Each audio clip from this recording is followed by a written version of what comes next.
Praise the Lord. Good morning. ప్రభువైన యేసుక్రీస్తు శుభనామంలో మీ అందరికీ వందనములు. అనుదినము దేవుడి మాటల చేత బలపరచబడుతున్నారని నమ్మి దేవుని స్తుతిస్తున్నానండి. బలపరచబడుతున్నట్లయితే పరిచర్య కొరకు ప్రార్థన చేయండి, అనేకులకి షేర్ చేయండి. చిన్న ప్రార్థన చేసుకుందామా? పరిశుద్ధుడైన మా తండ్రి, నీ ఘనమైన శ్రేష్టమైన నామాన్ని బట్టి వందనాలు. మరొక దినాన్ని మా జీవితాల్లో ఇచ్చినందుకు వందనాలు ప్రభువా. ఈ దినమంతటి కొరకు మమ్మల్ని సిద్ధపరచండి. నీ విలువైన మాటల చేత మా అందరితో మాట్లాడి దర్శించమని, బలపరచమని యేసు నామములో ప్రార్థిస్తున్నాము తండ్రి. ఆమేన్. ఈరోజు దేవుని వాగ్దానము యెషయా గ్రంథము 65వ అధ్యాయము 24వ వచనం. వారు వేడుకొనక మునుపు నేను ఉత్తరమిచ్చెదను, వారు మనవి చేయుచుండగా నేను ఆలకించెదను. Isaiah chapter 65 verse 24. Before they call, I will answer, and I will they are yet speaking, I will hear. దేవుడిచ్చినటువంటి అద్భుతమైన వాగ్దానం మనందరి జీవితంలో నెరవేర్చబడును గాక. ఆమేన్. మరి నూతన సంవత్సరంలోకి వచ్చినటువంటి మనమందరం కూడా దేవుడి సన్నిధిలో మొరపెట్టేవారుగా ఉండాలండి. ఎందుకంటే దేవుడు ఏం చెప్తున్నాడు తెలుసా? మీరు వేడుకొనక మునిపే నేను ఉత్తరం ఇచ్చేస్తాను, మీరు ప్రార్థన చేస్తుండగానే నేను ఆలకిస్తాను అంటున్నాడు. ఎంత గొప్ప దేవుడు కదా అండి. మనం అడగక మునిపే ఆయన మనకు ఉత్తరం ఇచ్చే దేవుడుగా ఉన్నాడు. అంతేకాకుండా ఇంకా మనం ప్రార్థిస్తుండగానే మన ప్రార్థన ఆలకిస్తాడు. చాలాసార్లు మనం ప్రార్థన అంటే చాలా పరధ్యానంతోనో ఏదో ఆలోచనలతోనో ఎక్కడో మనసు పెట్టి కొన్నిసార్లు ప్రార్థన చేస్తూ ఉంటామండి. కానీ ఈరోజు నుంచి మనం ఒకటి గుర్తుపెట్టుకోవాలి. దేవుడు ఏమంటున్నాడు తెలుసా? వారు మనవి చేస్తుండగానే నేను ఆలకిస్తాను అన్నాడు. మరి దేవుడు మనం ప్రార్థన చేస్తున్నప్పుడే మన ప్రార్థన వింటాడు అని చెప్తున్నప్పుడు మనం ఎంత జాగ్రత్తగా దేవుడి సన్నిధిలో ప్రార్థన చేయాలి కదా. అంతేకాకుండా వారు వేడుకొనక మునిపే నేను ఉత్తరం ఇస్తాను అంటున్నాడు. అంటే దేవుడికి తెలుసు మనం ఏం ప్రార్థన చేస్తామో, దేవుడికి తెలుసు మనం ఏం చేయబోతున్నామో తెలుసు, ఎలా దేవుడిని అడగబోతున్నామో అన్నీ కూడా తెలుసు. కాబట్టి మీరు ఇంకా అడగక మునిపే కూడా నేను ఉత్తరం ఇస్తాను అంటున్నాడు. దేవుడు తన చిత్తానుసారంగా మనము ఏది అడిగినను ఆయన మనకు అనుగ్రహిస్తాడని దేవుడు వాక్యం సెలవిస్తుంది. ఇంకోటి దేవుడు ఏమంటున్నాడంటే, మరి నేను పరలోకముందు ఉన్నటువంటి గొప్ప దేవుణ్ణి. మీరు మీ పిల్లలు మరి రొట్టెను అడిగితే రాయిస్తారా, మరి చేపను అడిగితే పామిస్తారా? ఇయ్యరు కదా.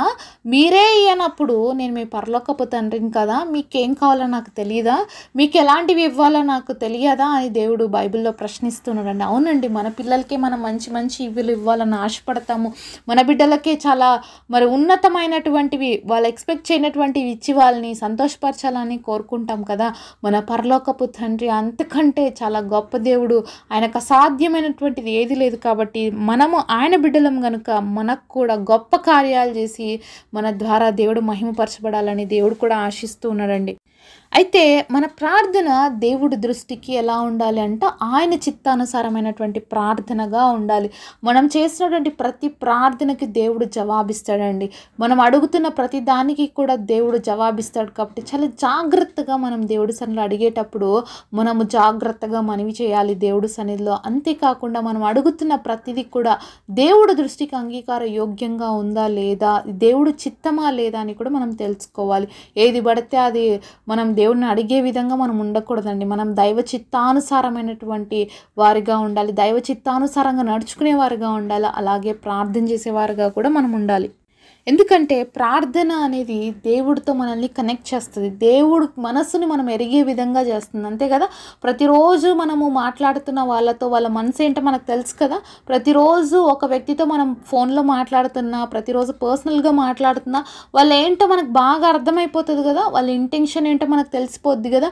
అంతేకాకుండా వాళ్ళతో మాట్లాడుతున్నప్పుడు వాళ్ళకి ఏమి ఇష్టమో ఏమి ఇష్టం లేదో కూడా మనకు తెలుస్తుంది కదా. వాళ్ళ అభిరుచులు ఏంటో కూడా మనకు అర్థమవుతాయి కదా. మరి ప్రతిరోజు దేవుడితో మాట్లాడుతున్నాం కదా, దేవుడి మనసును మనం తెలుసుకుంటున్నామా, దేవుడు ఆలోచనలు మనం తెలుసుకుంటున్నామా, దేవుడికి ఏది ఇష్టమో ఏది ఇష్టం కాదో మనకు అర్థమవుతుందా?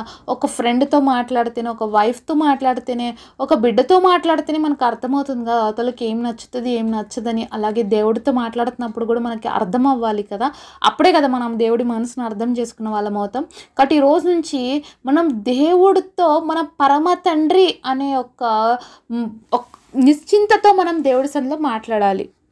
అంటే నేను దేవుడికి ప్రార్థన చేస్తున్నాను అనే గొప్ప గొప్ప పలుకులతో కాకోకుండా, గంభీరంతో కాకుండా, నిన్న తండ్రితో మాట్లాడుతున్నాను. ఇప్పుడు మన నాన్నతో మనం ఎలా మాట్లాడతాం, మన అమ్మతో ఎలా మాట్లాడతాం, దేవుడితో కూడా అలానే మాట్లాడాలి. వాళ్ళతో మనం ఎలా చెప్పుకుంటామో దేవుడితో కూడా మనం అలా చెప్పుకోవాలి. అదే నేను మీ పరలోకపు తండ్రిని అని దేవుడు మనకి గుర్తు చేస్తున్నప్పుడు మన తండ్రితో మనం ఎలా మాట్లాడాలో మనం నేర్చుకోగలగాలి. మన తండ్రితో మనం ఎలా చెప్పుకోగలగాలో అది కూడా మనం తెలుసుకొని ఉండాలి కదా. అంతేకాకుండా నేను ఏం చేస్తే మా నాన్నకు బాధేస్తుంది, నేను ఎలా మాట్లాడితే మా నాన్న నొచ్చుకుంటాడు, అవన్నీ మనకు తెలుసు కదా. కాబట్టి మన పరలోకపు తండ్రి కూడా మనం ఎలా మాట్లాడితే ఆయనకు బాధేస్తుంది, మనం ఏది అడగకూడని అడిగినప్పుడు ఆయన ఎలా నొచ్చుకుంటాడో కూడా మనకు అర్థం చేసుకునే మనసు ఉండాలన్నమాట.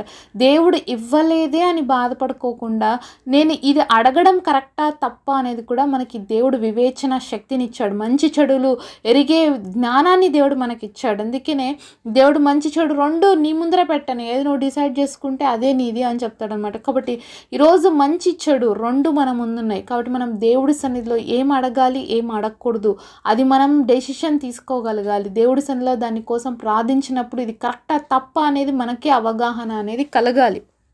కాబట్టి దేవాది దేవుడు మన జీవితంలో ఉండి మనల్ని నడిపించాలని ఆశపడుతున్నాడు. అలాగే ఆయన చిత్తానుసారంగా మనం జీవించాలని ఆశపడుతున్నప్పుడు మన తండ్రి మనసు ఏంటో మనం ఎరిగి నడుచుకున్నట్లయితే మెండైన ఆశీర్వాదాలు మనం పొందుకుంటాం. కాబట్టి మనకి ఏదైతే దేవుడు జవాబు ఇవ్వాలని ఎదురు చూస్తున్నాడో మనం మొరపెట్టక మునిపే ఆయన తప్పకుండా వాటికి జవాబు ఇవ్వడానికి సిద్ధంగా ఉన్నాడు. అంతేకాకుండా మనం ప్రార్థన చేస్తున్నప్పుడే ఆ ప్రార్థన దేవుడు ఆలకిస్తాడు. కాబట్టి మనం అంత కనెక్టివిటీతో దేవుడి దగ్గర ఉండాలి అనేది మనం నేర్చుకోవాలి. మరి ఎందుకంటే సంఘం అంతా కూడా మరి పేతురు కోసం అత్యాసక్తితో ప్రార్థన చేస్తున్నారు. పేతురు ఎక్కడున్నారో తెలుసా? చెరసాలలో ఉన్నాడు. నెక్స్ట్ రోజు పేతురుని చంపేస్తారు. మరి అలాంటి సమయంలో పేతురు ఇద్దరు సైనికుల మధ్యలో బాగా పడుకొని నిద్రపోతున్నాడు. అయితే దేవుడు తన సంఘం ప్రార్థన చేసినప్పుడు తన కోసము దేవదూతను పంపించాడు పేతురుని తీసుకురావడానికి. కానీ పేతురేమో ఆ సంఖ్యల మధ్యలో నిద్రపోతున్నాడు అనమాట హ్యాపీగా. ఒకసారి ఆలోచించండి, రేపు మనం చచ్చిపోతాము అని తెలిస్తే మనకు నిద్ర పడుతుందా? కానీ పేతురు ఎలా నిద్రపోగలుగుతున్నాడంటే నిశ్చింతగా దేవుడి పైన నమ్మకం. నా దేవుడు ఏదో ఒకటి చేస్తాడు నా కోసం, నేను మరణిస్తే ఎక్కడికి పోతాను, ఆయన దగ్గరికే వెళ్తాను, బతికితే ఆయన కోసం సేవ చేస్తాను, కాబట్టి నాకేం టెన్షన్ లేదని హ్యాపీగా నిద్రపోతున్నాడు. అయితే దేవదూతలు వచ్చి లేపి ఆ యొక్క సంఖ్యలన్నీ ఊడిపోయి బయట తీసుకొచ్చే వరకు కూడా పేతురు ఒక దర్శనం చూస్తున్నాను అనుకుంటున్నాడు. కానీ బయటకు వచ్చిన తర్వాత అర్థమైంది తను నిజంగానే బయటకు వచ్చాడు అని. అయితే పేతురు వెళ్ళి తలుపు తడుతుంటే సంఘం అంతా ప్రార్థన చేసే స్థలంలో తలుపు దగ్గర రోదే అనే ఒక చిన్న అమ్మాయి పేతురు యొక్క స్వరాన్ని గుర్తించి పేతురు వచ్చినాడు అంటే ఎవరు నమ్మట్లేదంట. ఎందుకంటే వీళ్ళు ఇంకా ఇక్కడ ప్రార్థన చేస్తున్నారు కదా పేతుర్ని విడిపించమని. కానీ దేవుడు ఏం చేసేసినాడు, అప్పుడే పేతురు విడిపించి తీసుకొచ్చాడు. కాబట్టి వీళ్ళకి నమ్మకం కలగటం లేదు, ఇంకా మా ప్రార్థన అయిపోలేదు, ఇంకా సంఘ ప్రార్థన జరుగుతుంది, ఇంకా మేము పేతురు కోసం ప్రార్థన చేస్తూనే ఉన్నాం. అప్పుడే పేతురు ఎలా వస్తాడు? ఆ పాపని అంటున్నారు, పేతురు కాదులే, నువ్వు ఏదో భ్రమపడుతున్నావు అలా అంటే కూడా ఆ పాప లేదు అది పేతురు స్వరమే అన్నప్పుడు పేతురు అలాగే కంటిన్యూస్గా తలుపును కొడుతూ ఉన్నప్పుడు అప్పుడు వాళ్ళ తలుపు తీసి చూసి విభ్రాంతి నొందిరి అని బైబిల్లో చూస్తామన్నమాట. అంత షాక్ అయిపోతున్నారు. చాలాసార్లు మన ప్రార్థనలకి జవాబులు వచ్చేసి ఉంటాయి, మనం దాన్ని ఇంకా మొరపెడుతూ ఉంటాం అనమాట. ఏ విధంగా అయితే తలుపు తడుతున్నాడు కదా పేతురు, ఇక్కడ వచ్చి ఆల్రెడీ జవాబు వచ్చేసింది. వాళ్ళు చేసిన ప్రార్థనకి దేవుడు పేతుర్ని తీసుకొచ్చేస్తున్నాడు, కానీ వాళ్ళు ఇంకా ప్రార్థన చేస్తూనే ఉన్నారు. కాబట్టి దేవుడు కార్యాలు చాలా గొప్పవి. మనం మొరపెడుతుండగానే వాటికి జవాబులు ఇచ్చేస్తాడు దేవుడు. మనం ఇంకా అడుగుతుండగానే వాటిని రిసీవ్ చేసుకుంటాం. అయితే మనలో విశ్వాసం ఉండాలి. ఆ చిన్న బిడ్డకి ఎంత విశ్వాసం ఉందో పేతురు వచ్చాడని ఖచ్చితంగా చెప్తుంది. మిగతా వాళ్ళు అస్సలు నమ్మట్లేదు. అనేక సార్లు మనం కూడా ప్రార్థన చేస్తాం, దేవుడు జవాబిస్తే కూడా చాలాసార్లు నమ్మం అనమాట. కాబట్టి మనలో విశ్వాసం ఉండాలి దేవుడు చేసిన కార్యాలు రిసీవ్ చేసుకోవడానికి. అలాగే దేవుడు ఇచ్చిన జవాబుని మనం పొందుకునే అటువంటి విశ్వాసం మనలో ఉండాలి. అలాగే దాన్ని నెరవేర్చబడుతున్నప్పుడు చూసి దేవుని మహిమపరిచేటువంటి విశ్వాసం కూడా మనలో ఉండాలి. కాబట్టి ఈ రోజు నుంచి మన జీవితంలో కూడా చిన్న బిడ్డ అయినటువంటి రోదేలాగా విశ్వాసం ఉంచాలి. ప్రార్థించడమే కాదు, తప్పకుండా దాని జవాబు నేను పొందుకుంటాను దేవుడి దగ్గర నమ్మకం ఉండాలి. వాళ్ళు ఎవ్వరు నమ్మలేకపోయినారు పెద్దవాళ్ళు, కానీ ఈ చిన్నది మాత్రము తప్పకుండా ఇది పేతురు స్వరమే, దేవుడు పేతురుని తీసుకొచ్చాడని నమ్మిందనమాట. అంత ఖచ్చితంగా చెప్పగలుగుతుంది. కాబట్టి దేవుడు మనకు జవాబు ఇచ్చినప్పుడు నా దేవుడే నాకు ఈ జవాబు ఇచ్చాడని ఖచ్చితంగా అది మనం చెప్పి దేవుని మహిమపరిచేవారుగా ఉండాలి. కానీ ఇంకా డౌట్స్తో ఇంకా కన్ఫ్యూజన్స్తో మనము ఉండకూడదు అనమాట. అది ఎప్పుడు వస్తుందంటే దేవుడితో మనం కనెక్టివిటీగా ఉన్నప్పుడు, విశ్వాసముతో ఆయన వైపు చూస్తున్నప్పుడు, ఆయనకు అసాధ్యమైనది ఏది లేదు అని నమ్మినప్పుడు తప్పకుండా మన జీవితంలో అద్భుతమైన కార్యాలు మనం రిసీవ్ చేసుకుంటాం. కాబట్టి నూతన సంవత్సరంలో మన ప్రార్థన జీవితాన్ని కూడా మనం మార్చుకుందాము. అలాగే దేవుడితో వ్యక్తిగతమైన సంబంధము కలిగి ఆత్మీయ స్థితిలో మరి ఉన్నత స్థితిలోకి రోజు రోజు కూడా మన అంతరంగ పురుషుడు నూతనపరచబడే విధంగా ప్రయత్నం చేద్దాము. అది దేవుడితోనే సాధ్యమవుతుంది కాబట్టి ప్రతిరోజు ఆయన సన్నిధిలో మొరపెట్టుకుందాం. అట్టి కృప దేవుడు మనందరికీ దయచేయునుగాక.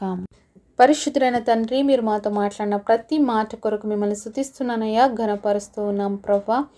ఇచ్చిన ఈ అద్భుతమైన వాగ్దానం అందరి జీవితంలో నెరవేర్చండి. మీతో వ్యక్తిగతమైన సంబంధము కలిగి మా ప్రార్థనలకు జవాబు పొందుకున్నప్పుడు నేను నిరంతరం నిన్ను మహింపరిచేవారుగా ఉండటానికి, అలాగే ప్రభా విశ్వాసముతో మా యాత్ర తండ్రి మీతో కలిసి నడిపించబడే విధంగా చేయమని గొప్ప ప్రామిస్ మా అందరి జీవితాల్లో నెరవేర్చమని యేసు నామములో ప్రార్థిస్తున్నాము తండ్రి. ఆమేన్.